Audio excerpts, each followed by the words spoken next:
Everyone, and welcome to another match preview show on Football Talk Podcast. My name's Ozzie, and I'm your host for this evening. This fixture was probably earmarked as a game that could define the outcome of the title race. Well, that's not exactly how it's panned out, as Liverpool have claimed the Premier League title weeks in advance. After dropping points and feeling the pressure of competing against Liverpool, Arsenal fans maybe will believe that they were going to write their own history and possibly win the Champions League. Well, that completely backfired last night as they lost to PSG 3-1 on aggregate in the semi final. But, at least they can go on and celebrate the fact that they've actually won quarterfinals this year. So, one in the Champions League and one also in the Carabao Cup. Also, their manager, Mikel Arteta, has to be the most deluded individual I've ever come across. He made comments about having more points than Liverpool in the last two seasons and saying that we were simply lucky to be at the right place at the right time to win the Premier League this year. Well, he's lied about the numbers because Liverpool had more points than Arsenal this time last year. But the fact that he's raising points to suggest that his team was superior and should have won league titles is quite laughable, to be fair. And let's be honest, this man has no shame whatsoever. Um, then he suggested yesterday in the post-match conference that he for Arsenal were the best team in 160 minutes. He labeled it as in the last two legs, and that PSG echoed his thoughts referring to the PSG bench. Well, that was swiftly dismissed by Luis Enrique, who laughed it off and said no one on his bench ever said that. So it's quite obvious to see this man talks utter nonsense. I actually think he's mentally ill, and it's something he might need to go and get checked out because it seems to be something wrong with him. Over the years, we've had Jose Mourinho being labeled as the special one, Jurgen Klopp known as the normal one. Mikel Arteta is the deluded one. In his head, he thinks he's a serial winner, but as my image shows right there, he's a serious bottler. But look, well done to Arsenal for taking part. The old English saying is it's not about winning, it's about taking part. And that's exactly what Arsenal have done this season. And it's another trophyless campaign, 6 years on the bounce.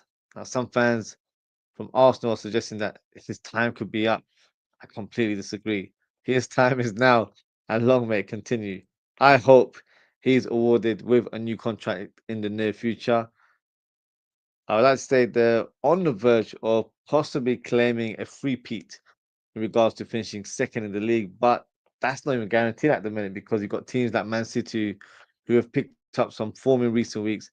They're only 3 points behind, and they can easily springboard over Arsenal. So the famous words from Erling Haaland, to all Arsenal fans, stay humble.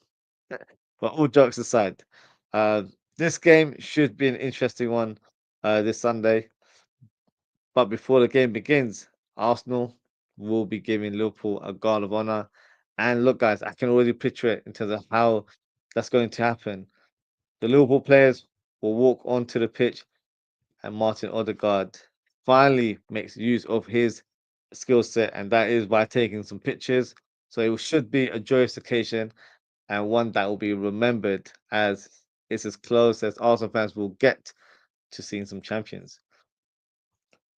But let's talk about Arsenal in terms of their current form. And look, it's not been great for the Gunners in the last 5 games. They've drawn 3 times: 1-1 against Everton, 1-1 against Brentford, and 2-2 against Crystal Palace. And they've got one win, which was a 4-0 win against Ipswich Town. But they recently lost over the weekend in a surprise defeat against Bournemouth at the Emirates. So this is very unlike Arsenal in terms of what they've done this season in the Premier League, and it could impact their season after Man City have shown some good form, only 3 points away. Newcastle and Chelsea are only 4 points away from second position. So these three teams are breathing behind their necks in order to finish as high as possible before the season concludes in the next few weeks. Plus, in terms of Arsenal's fixtures, they have a tough run. So they've got us this weekend.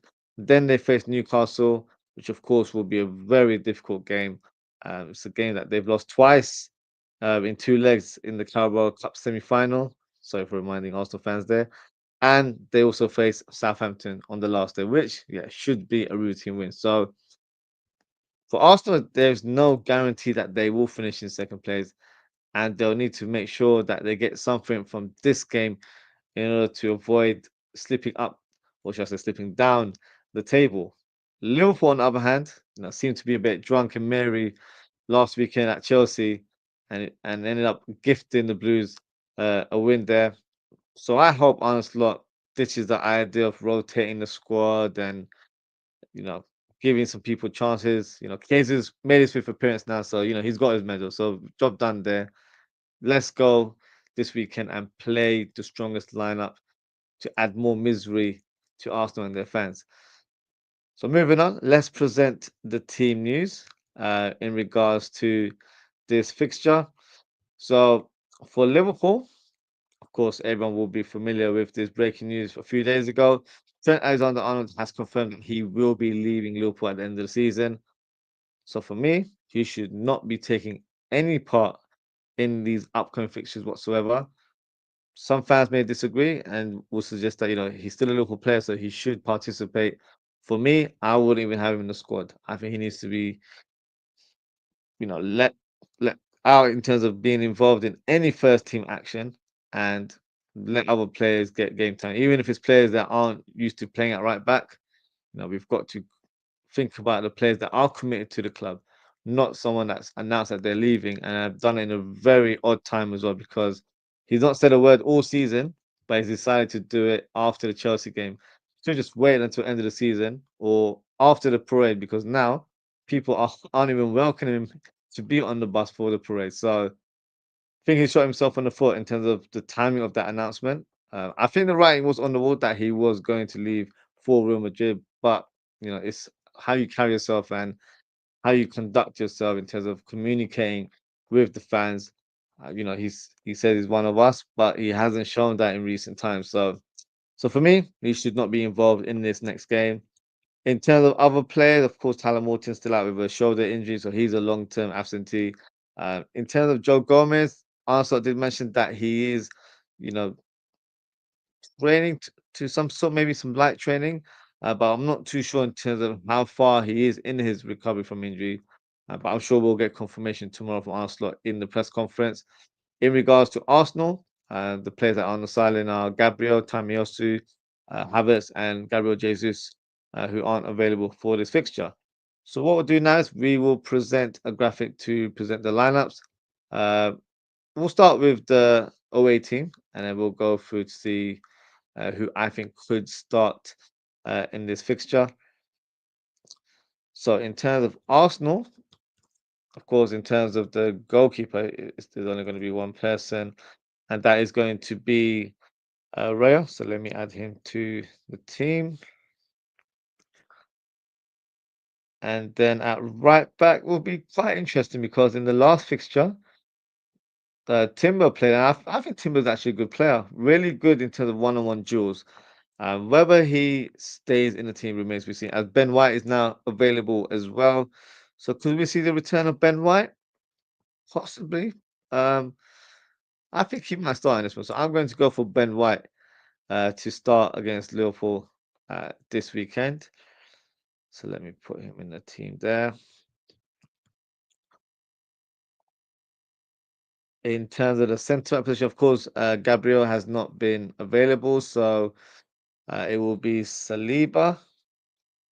And I think they might play Calafiori. I know he's played predominantly left back for Arsenal, but from his days at Bologna and also playing for the Italian national team, he can play centre back. So I think he may play centre back in this one ahead of Kivio, who's not done a bad job to be fair. But I think Arteta might be swayed to play Calafiori in this lineup and try and have the strongest uh, 11 as possible.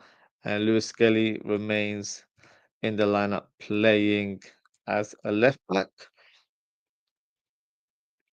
Now, in terms of the midfield three, is going to be the photographer, aka Martin Odegaard, on the right side.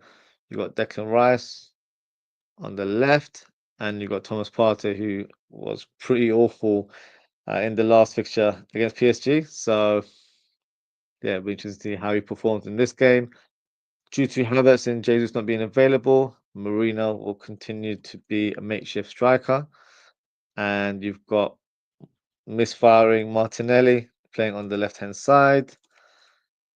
And then you've got Bukayo Saka, who, of course, missed a sitter the other day. Um, so that is the lineup. And I think I presented a very strong lineup. I'm not sure if Arteta will go for that sort of lineup because the way he deploys football is quite different. It's you know some have referred to him as spicy Stoke, and I think that's probably the best way to describe him. So maybe Kyrgios comes in as a bit of a physical presence in that team.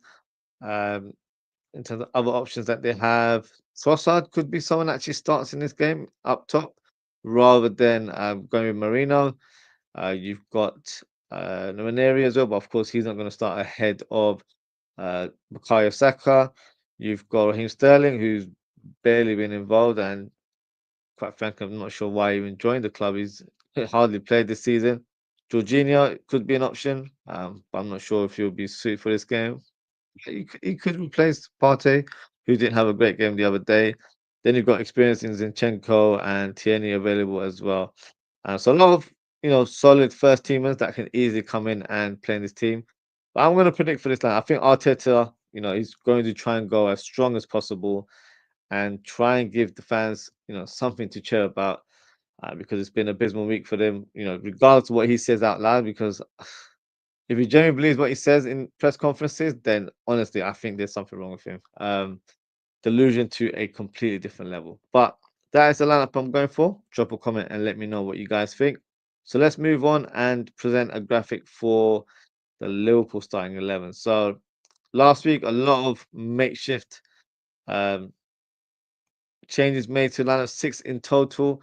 I think I got most of them right as well, to be fair. But this time round, I think we've got to put sentiment to one side and we've got to play our strongest lineup. So in goal, of course, is going to be the world's best goalkeeper, and that is Alisson Becker.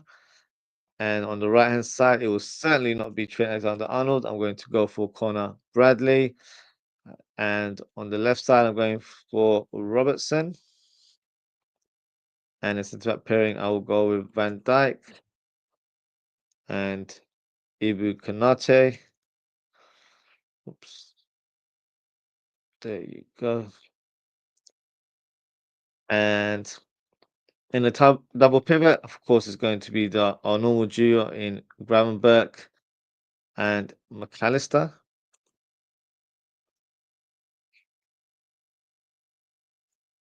And in the right wing, no debate there. Mohamed Salah starts on the right. Szoboszlai in the advanced midfield role there. And then I would go for Cody Gakpo on the left-hand side. And Luis Diaz to start up top. Not been impressed with Jota, to be honest with you, for most parts of this season. And question marks are lighting up in terms of his future of the club because, i- best ability is availability, and he lacks that, especially in the last few years. And whenever he is actually playing for the team, he's been below par and he's so ineffective now. It's quite worrying. So that's something that will need to be addressed this summer. And we could see Diogo Jota parting ways with the club. So for me, I think our best striker, ironically, is not someone that is a striker, and it's Luis Diaz. He's been a better performer than Darwin Núñez, than Diogo Jota. And, people always say, oh, Liverpool have been very lucky to win the league. Well, we've won the league without a prolific striker. We have. I know Salah has got the numbers for us this season, but regardless of what you guys say, his position is a right wing. He's a right winger. So the striker hasn't really done their job in my eyes. So for us to be winning the league title and in the manner that we have done it, you know, should be warning signs for everyone next season because once we sign that striker, which I'm very confident that we will, you know, it's going to be a different team that everyone will be facing next season. So we'll talk about transfers in due course in terms of who I think could be the man that's leads the line for Liverpool next season. But in terms of this fixture, this is the formation and this is the lineup that I'm going for. Feel free to drop a comment and let me know what you guys think. Now, in terms of my score prediction for this one, because I've presented stronger lineups here, I think Liverpool will be in a better position. It's at home, so that gives us the advantage there. I'm going to go for a 2-0 victory for the Reds, and that is Liverpool, not Arsenal. Now, in terms of the goal scorers, I am going to predict Mohamed Salah to notch another goal to his tally, so he keeps increasing and breaking more records as the time goes on. And I think Szoboszlai will also get on the score sheet as well. So that is my match preview of Liverpool versus Arsenal, and that is also the end of the show. So thank you so much for tuning in, everyone. If you haven't already, please don't forget to like, comment, share, and subscribe. Now, in terms of upcoming content, I will be doing another show very, very shortly. In fact, I'll be doing it in about 20 or so minutes time. I'll be doing a Liverpool transfer talk show. So all the latest rumors circling this week regarding Kevin De Bruyne. Apparently we made an offer for him. You've got rumors linking to Jeremy Frimpong and Julian Alvarez. There's a lot of players to discuss. So feel free to join the show and feel free to get involved with your comments in the live chat. And that is it for today, guys. Thank you so much for tuning in. Take care, stay safe, and I hope to speak with you all very, very soon. Goodbye.